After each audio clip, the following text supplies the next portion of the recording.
Coming up on the Threat Status podcast, we'll hear from Guillaume Ptak, a journalist on the front lines in eastern Ukraine as the country's war with Russia marks its third year.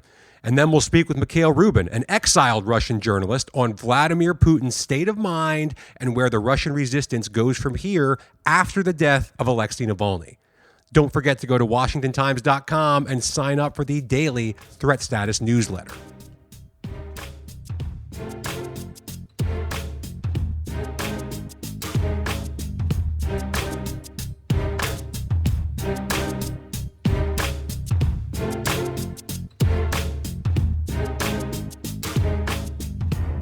Welcome to the first episode of the Threat Status podcast. I'm your host, Ben Wolfgang, national security correspondent here at the Washington Times, and I'm joined by our national security editor and my esteemed co-host, Guy Taylor.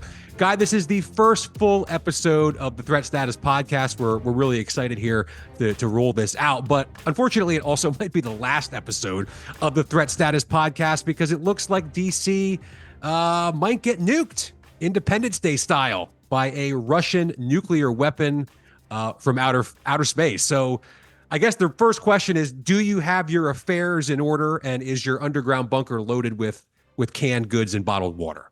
Well, hi, Ben. I think that as much as I appreciate your attempt at humor, you're overstating it a little bit, given that what we're talking about are anti-satellite weapons, not some sort of Independence Day style attack. That being said, yeah, it's felt in the past couple weeks as if we're entering a kind of ominous phase of disinformation or strange media coverage and developments really that are either emanating from Russia, involving Russia. When we consider the ASAT stuff, the way that information moved around Washington a couple of weeks ago, with lawmakers and the Biden administration sort of struggling to get on the same page in a way that, made the story then balloon into a kind of world news event, that Russia might have a nuclear-armed anti-satellite weapon. All of that was happening while Tucker Carlson appears in Moscow, again, becoming sort of world news. Tucker Carlson was there for an interesting, albeit strange and very debatable interview with Vladimir Putin, as well as a bunch of other sort of editorialized reporting about the alleged prowess of the Russian economy. And then, of course, news breaks that Alexei Navalny is dead in a Russian prison. And it all happened around the 2-year anniversary of Russia's invasion of Ukraine. It's hard for me, with my experience, not to see a kind of connection between these chunks of news or information. Here we are right now, about 9 months out from the U.S. presidential election. I did a lot of reporting back in 2015 and 2016 on Russian attempts to meddle in the 2016 election. This current kind of wave of stories reminds me of the mysterious death back in 2015 at a Washington, D.C. hotel of Mikhail Rubin, the founder of the Russian state-funded RT global media network. It also reminds me of actually like a kind of a weird moment that I recall from after the 2016 election. In January 2017, I was covering then CIA director nominee Mike Pompeo's confirmation hearing on Capitol Hill in the Hart Senate office building. It was a Senate Select Committee on Intelligence hearing. And I remember that just as the hearing was starting, like Pompeo had taken his seat, and Senator Mark Warner, he was the ranking Democrat on the committee at the time, he was giving this sort of opening speech about how he and Senator Richard Burr were so seriously devoted to examining the U.S. intelligence community's finding at the time that, Russia had meddled in the U.S. election. But right as Warner said the word Russia, the lights went out in the hearing room. And it was like this ominous moment. and everybody was suddenly like sitting there in the dark. I actually wrote an article about it at the time for the Washington Times, but yeah, so we're kind of it sort of became Russia, all Russia, the last couple of weeks. Well, with good reason, I think too. And speaking of Congress, let's get into another bizarre aspect, at least for me, of this story, and that's how Congressman Mike Turner, the chair of the Select Committee on Intelligence in the House, handled this whole thing. And Guy, as you well know, having covered intelligence and national security in Congress for years and years and years, that was a bizarre turn of events, the way that he sort of came out with this cryptic statement about there's some urgent national security threat. I called the White House to declassify it, brief all members of Congress, let everybody know, including the public to some degree, what's going on with this. And everybody's in scramble mode after that, including us, including reporters in this town, trying to figure out what he's talking about. You have Jake Sullivan at the podium in the White House seemingly caught completely off guard by the whole thing. I'm curious your take on what Turner's motivation was, because sources are telling me, was this related to Ukraine funding? Is he trying to give the House GOP, essentially kick them into gear and say, look, this is how serious the threat from Russia is. Let's stop wasting time debating whether we should give Ukraine $60 billion. We should, from his point of view. Here's one reason why. Other sources say maybe it's about Section 702. Maybe he's trying to put some info out there and say, well, this is why we need to protect these intelligence gathering methods, because this is the kind of stuff that we might uncover, nuclear weapons in space. What was your take when just the way that played out on Capitol Hill in that bizarre 24-hour stretch? It's probably those two things definitely were part of the motivation for Turner's behavior.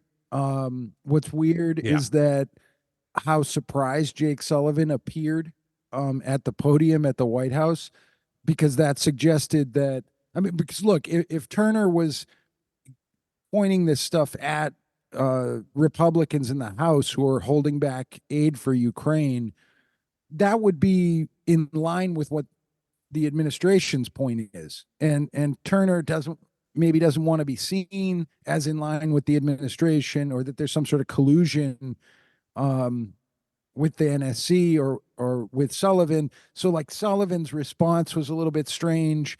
I think it's also possible that Turner holds like a pretty powerful oversight position. He got briefed on this intelligence and he's like, why isn't the White House saying something? Yeah. It could be that simple. And then it just turns into like this explosive story in Washington that, is all over cable news. I think we deep dived on it a little bit. You had a great piece where you kind of took a step back last week and looked at, you brought up like Elon Musk's Starlink and its role in the Ukraine war, and like questioned some of the motivations behind what might have triggered an acceleration in Russia's efforts to develop ASATs that are nuclear capable. You also got into the stuff about EMPs, electromagnetic we're out on the fringes with that stuff, but you talk to high level intel community formers and a lot of them will say, yeah, the EMP thing is real and it's worrisome. So nonetheless, it was interesting to see how that story kind of played out. And the thing is, you're calling like sources and you're getting like everybody's looking at it and saying, well, I don't really know what just happened there. Well, that's kind of where we're at today. I think we've had a lot of reporting and a lot of discussion and a lot of borderline hysteria in some quarters, and I think we're kind of sort of back at square one. Is what exactly? Nobody knows. Are we talking about an actual nuclear weapon or not? Or hence my reference to the idea that it feels kind of ominous, and that is there news here, or is this just kind of this disinformation moment? Right. Well, speaking of EMPs and nuclear weapons, and whether or not Vladimir Putin might be frankly crazy enough to potentially do that, we've got a couple of great guests lined up that are going to address some of that.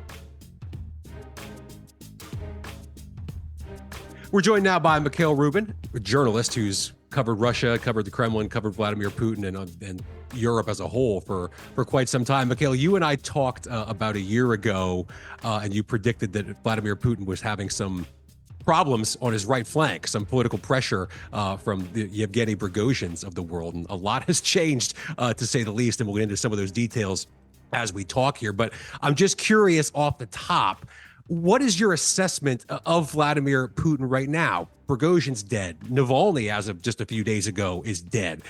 Has Putin consolidated power in your view? Has he addressed those threats that a year ago seemed to really be building on his right flank? Yes, unfortunately, the situation has changed dramatically for the last year. A year ago, Putin, his officials, everybody in Russia felt that something is going wrong, felt that the situation is terrible. There was an understanding that they made a lot of mistakes and they should change something, or they would win, or they would lose. And they would lose how they perceive it. They would lose not only the war, but everything, the power, everything. For Putin, it's the question of his physical survival, as far as we understand. What is the state of the popular resistance inside Russia right now?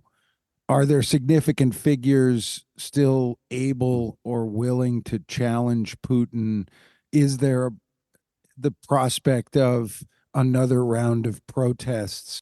That is very difficult these days. We even cannot estimate how many, we don't know how to estimate these days how many people do support war or how many people are against. Officially, according to the polls, we see that there are around 20% who are against the war, but we need to understand that the numbers should be much more, because it is against the law to say that you are not supporting the war. So we know that there are roughly 15-20 brave percent of the population who are ready to tell to the sociologists that they are against the war. How many people, we cannot estimate at all. What we know is that people, first of all, answering your question, people are very scared, and we can understand that. Unfortunately, a lot of people keep asking why Russians are not protesting, but we need to understand that you should be very, very brave to go these days. Is there anyone that emerges in the wake of Navalny, for instance? I mean, he really was, for the Western media anyway, the face of the resistance. Is there anyone else waiting in the wings that could rise with that kind of popularity or name recognition? That's a terrible problem, what you are saying. No, it's not only according to Western media. It is how we in Russia, also Russian people, also, well, oppositional Russian people perceive the situation. Navalny was the face, was the bravest person among Russian opposition leaders. He was the most interesting person. He was the only person who took part in Russian election campaign and succeeded, because there were 10 years ago, there were election campaign for Russian mayor, and for the mayor of Moscow, I'm sorry, and the capital of Russia, and he, well, showed a very good result. And so he was the best Russian oppositional leader, of course. And after he is killed, we don't see who is going to be the leader.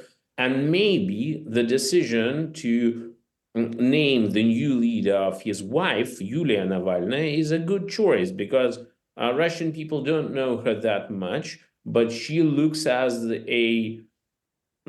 I mean that the situation with the opposition Russia is that bad, and we don't see any other opposition leader that his wife looks the best choice. I'm curious, how would you describe, best as we can tell, Vladimir Putin's state of mind right now? Because as you well know, there's been a lot of talk over the past few days about, could Russia put a nuclear weapon in space? Is that something, I hesitate to use the word crazy, but are they brazen enough to do something like that? Is he getting advice from people in his inner circle who are saying, yes, you should do something extreme like that? Where is he at mentally, best we can tell right now? Unfortunately, I wanted to use, when you started asking me the question, I was thinking if I can use the word crazy, because it's the only, you took it from my tongue. I mean that it's the only word that we can use. Why? Just because he makes very strange decisions. They are not logical. The decision to kill Navalny is strange, first of all, because these days we are having an election campaign in Russia. I was sure, unfortunately, I understood that Navalny will be killed, but I was sure he will be killed well, a few months, a year later, because during the election campaign, to kill Navalny it's very strange. There are no reasons for killing Navalny now. No one reason for killing Navalny these days. Putin was going to have a very nice election campaign. He has no opponents, no real opponents. He has three clowns against him during the election campaign. I can describe his mood only using the word crazy, because I don't think that he follows the advices of nobody except for the FSB KGB people. That's only the people who he follows these days, I think. What about the impact of economics on the current campaign in Russia?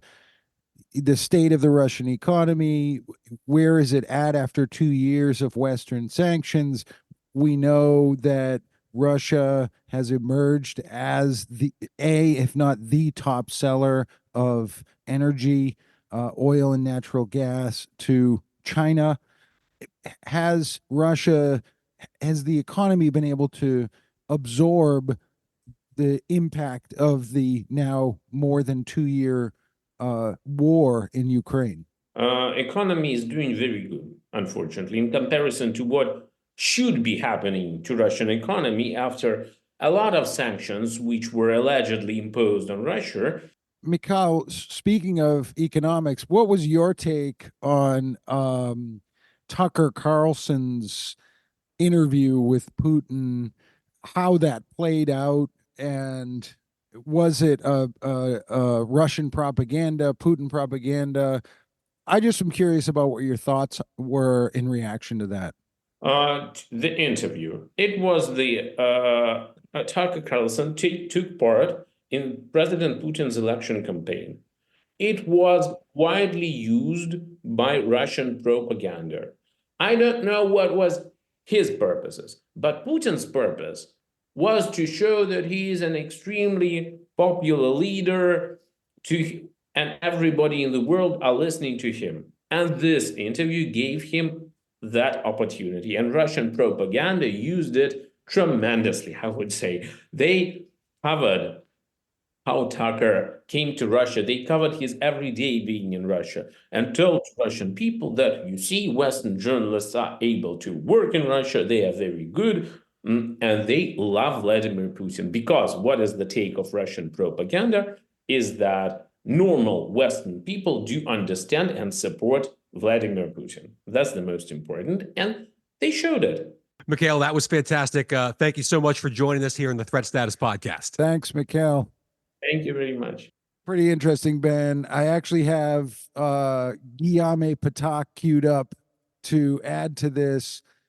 Guillaume Ptak is a really seasoned war correspondent who's covering Ukraine, often from the front line for the Washington Times. His dispatches are always totally eye-opening. Guillaume, thank you so much for jumping on the podcast with us. It's been said that if a war's not over in 1 year, it won't be over in 2. What's the mood in Ukraine now that we're into the 3rd year? Hi, Guy. Thanks a lot for having me on, first of all. The mood is pretty grim. At the moment, I find myself in Ukraine's eastern Donetsk region. A couple of days ago, on the Donetsk front line, the Ukrainians had to withdraw from the besieged city of Avdiivka to avoid being encircled by Russian forces. It is the first Russian strategic win since the fall of Bakhmut in May 2023, and it kind of speaks to the difficulties that the Ukraine army is encountering at the moment. So the mood on the ground is pretty grim. The mood among my friends back in Kyiv, civilians and soldiers alike, is also pretty glum. It is certainly a difficult moment for Ukrainians. The soldiers are suffering from a very acute ammunition shortage. There's question about a new round of mobilization with a law that would lower the age of conscription from 27 to 25 because the armed forces desperately need some fresh blood. And there's also a sense that Russia can act with total impunity, be it in Ukraine or even at home, as we could see with the most likely the murder of Alexei Navalny, Putin's probably last remaining opposition in a Russian prison. Guillaume, look, momentum is obviously very important in war. And in the first year, we saw the momentum squarely on the Ukrainian side with the Russians reeling. Things have really flipped in that regard. So I'm wondering if you can talk a little bit about the morale of the Ukrainian soldiers on the front line. Do they feel that momentum having shifted? Is there a fire to continue fighting? Are they frustrated with their military leadership? What are you hearing from the Ukrainian soldiers there? That's a very good question, and I'll try and answer it in two parts. So to address the momentum thing, I think it's quite well put in the sense that the Ukraine counteroffensive that was started in June of last year has unfortunately not yielded the results that were expected for a variety of reasons, be them the strategic choices made by Ukrainian high command, as well as the lack of weapons, or rather the very slow delivery of weapons that the Ukrainians were expecting, and the fact that the Russians just had plenty of time to prepare this huge line of fortifications stretching across hundreds of miles of the front line. We have settled back out here in Donbass in this kind of positional, attritional warfare. There is not huge maneuver on either side of the front line, but the few maneuvers that are happening are Russian. As for the motivation of the soldiers themselves, the will to fight is still there. Every Ukrainian soldier that I've ever encountered is fully aware of what comes after the Russian so-called liberators. It's mass graves, it's rapes, it's the deportation of children, it's the forced Russification of those territories. The Russians like to paint the Russian-speaking people of Donbass as oppressed by the Ukrainian government. Many of the soldiers that I encounter actually hail from those Russian-speaking parts of Ukraine. They never felt oppressed until the Russian boots came on the ground and started murdering their fellow citizens. Yame, you have done a lot of frontline reporting over the last year. Do you feel welcome when you're out on the front among Ukrainian soldiers, or is there kind of an anger, paranoia, and standoffishness? And is it difficult to report on the front at this point, more than 2 years in? That's a very good question. I'd say that there are certainly some restrictions enforced on the work of journalists, but they come from the higher ups, never from the soldiers on the ground. I've never encountered anything than hospitality. To give you an example, as I was covering the retreat from Avdiivka, just completely randomly, we saw some soldiers in the yard of a little dacha, of a little village, a little country house, and we went up to them and asked them, can we ask you a couple of questions? How's the evacuation going? Whatever. They invited us for coffee. They gave us salo, which is, like lard or pork fat. They insisted on us eating. Ukrainian soldier is not different from a Ukrainian grandmother in the sense that they're going to feed you whether you want it or not. And the response from Ukrainian soldiers is overwhelmingly positive. The first sentiment that is always expressed, and I know that my American colleagues are encountering probably a bit more than I do as a Frenchman, because the volume of aid supplied by France and by the US is not comparable. But it's always gratitude. How would you describe the perception over there now with regards to the fight that's going on here, where Guy and I are in Washington, this political fight that's dragging on now for months and months over how much military aid to provide? Well, some people don't want to provide any at all. What's the general sense you're getting? How do people there view the fight that's going on here? Depends on who you ask. Some Ukrainians are more familiar with the intricacies of the American political system as others. First and foremost, as I said, it's always a lot of gratitude. That's always kind of the foreword to any sort of conversation that we can have about this. That's the first thing. However, there is a sense that the complacency within Western countries and the US at its helm are woefully disconnected from the realities of the war out here. Russia pounds cities into rubble, and weapons have stopped coming entirely. The Ukrainians said that they have the will to fight, but they are waiting, just, give us the ammunition and we'll do the rest. There is also a sense, I wouldn't say a betrayal, because as I said, they still appreciate what was given to them, but that, for example, the 1994 Budapest Memorandum, when Ukraine gave up its arsenal of nukes in exchange for security guarantees from both Russia and the United States, they feel that, the agreement was not worth the paper it was written on. I think that among the people who are familiar with it, there is obviously a sense that a certain wing of the GOP is beholden to former President Donald Trump and his political whims, but there's also a growing sense of frustration with current President Joe Biden for potentially not having done all that was in his power, and especially at the beginning of the invasion, to supply Ukraine with the weapons it needed. And I think the good example is the ATACMS, the long-range missiles. It took months, if not a year, of negotiation for the Ukrainians to finally get them. Let me get your take about North Korea supplying Russia with weapons. Are you seeing an impact of that? I know you've mentioned it in some of your reporting that we've published at the Washington Times. What are Ukrainian commanders and soldiers on the front saying about that? So I think the North Korean supplies cannot be entirely isolated from the general question of ammunition starvation and this kind of growing imbalance in fire superiority.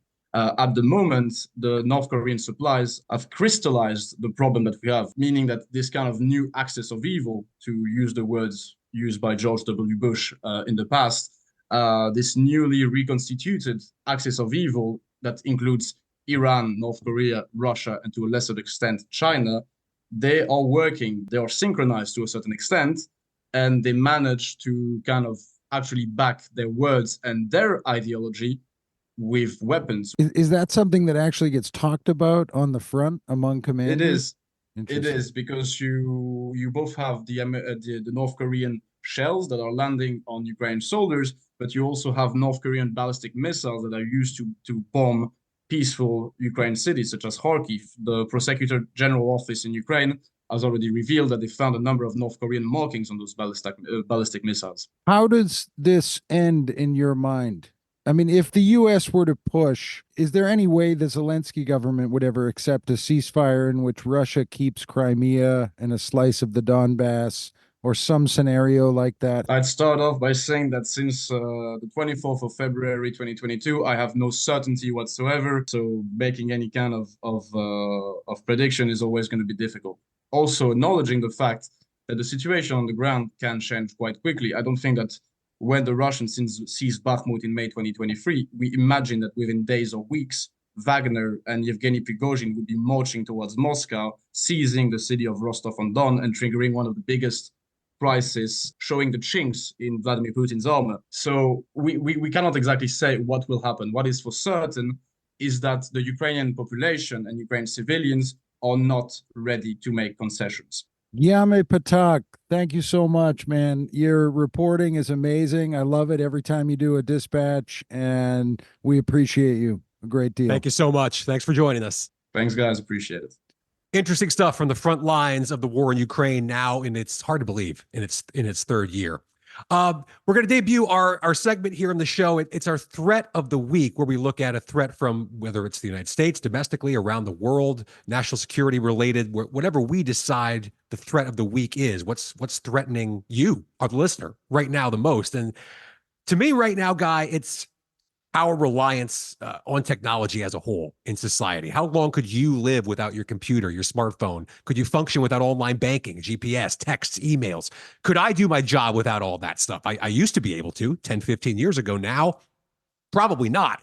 General Hyten, the former vice chair of the Joint Chiefs of Staff and the former head of U.S. Strategic Command, all the way back in 2017 said he wouldn't support buying large satellites that make, quote, juicy targets for our enemies. That's the way the Pentagon was thinking 7 years ago. And we've only gotten exponentially more reliant on those satellites since then. And that makes us vulnerable. It's a threat that's not going away. In fact, it's only going to grow. The Russian anti-satellite weapon story crystallized something that's been top of mind in national security circles for a long time. Attacking technology, satellites, internet access, global communications from here on out is going to be a central part of any war that's fought in the 21st century. Totally. Which is why the Pentagon just had its big CDAO conference about AI, which we had a lot of reporting on in the Times. I actually, I agree with you, Ben. I think we're going to be exploring that going forward. My threat of the week is a little bit different. I go back to the idea of what we've quoted former CIA officer and Iran and Mideast expert Norman Rule saying is this idea of a golden BB, that somehow the Houthi militants in Yemen launch a missile in the Red Sea that actually connects with a U.S. naval asset and destroys it, resulting in perhaps dozens or more deaths of U.S. service members and triggering a kind of major escalation. That, to me, is the threat of the week right now. A lot of threats from that part of the world right now, to say the least. And what's, I think, been striking me is just the amount of U.S. military resources that have been poured into the Middle East and certain corners of Africa over the past few years, and with limited results, I think, to say the least. You just had a piece last week, Ben, about al-Shabaab and the Biden, just the ongoing U.S. bombing campaign against this Islamic extremist sort of local terror group that is connected to al-Qaeda, according to U.S. intelligence.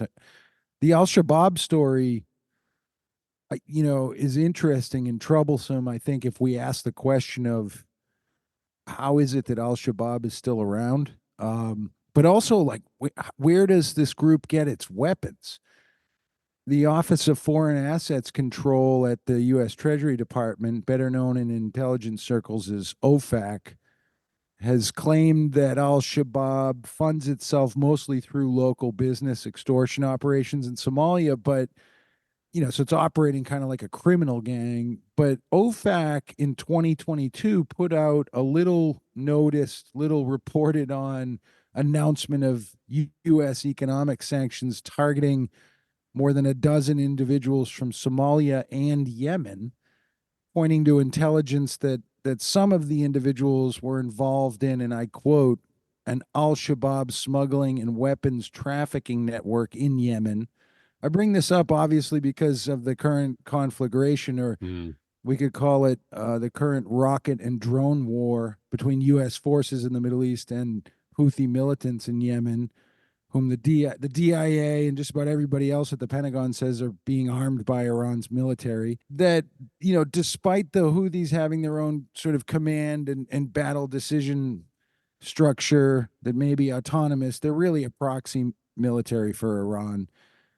And, should we be looking more closely then at an al-Shabaab Houthi connection? Yeah. And if we put it in those terms, the Biden administration is maybe not only at war with Iranian proxies in several Mideast countries right now, but also in Africa, given that the U.S. has got this kind of continued bombing campaign against al-Shabaab in Somalia. I think one thing that's a little bit, and maybe this sounds cynical or even slightly passive aggressive on my part, but I think in some ways I was actually pleasantly surprised to see U.S. Africa Command tell me that there just isn't an end date for this campaign against al-Shabaab. They essentially said we have no idea when we're targeting for the U.S. to end its military operations in Somalia, which tracks with what experts tell me, that the goal of this campaign is just to keep a lid on al-Shabaab. And that seems kind of like what we're doing essentially with the Houthis in Yemen as well. There's no timeline. There's no metric for when we think the Houthis have been, quote unquote, defeated. We're just trying to let oil tankers and commercial cargo ships travel through the Red Sea and the Gulf of Aden without getting blown up every day. That's the goal. When does that end? Nobody knows. So we're entering this phase once again of no end date, no calendar date. When does this end? Nobody knows. That's where we're at. In multiple theaters. The good news, Ben, is that there's no end date to the Threat Status podcast, and we will be back to discuss this in 1 week. Absolutely. Thanks for listening, everybody. Please go ahead, hit that subscribe button. Guy and I'll be back next week with the Threat Status podcast. Thanks so much for listening.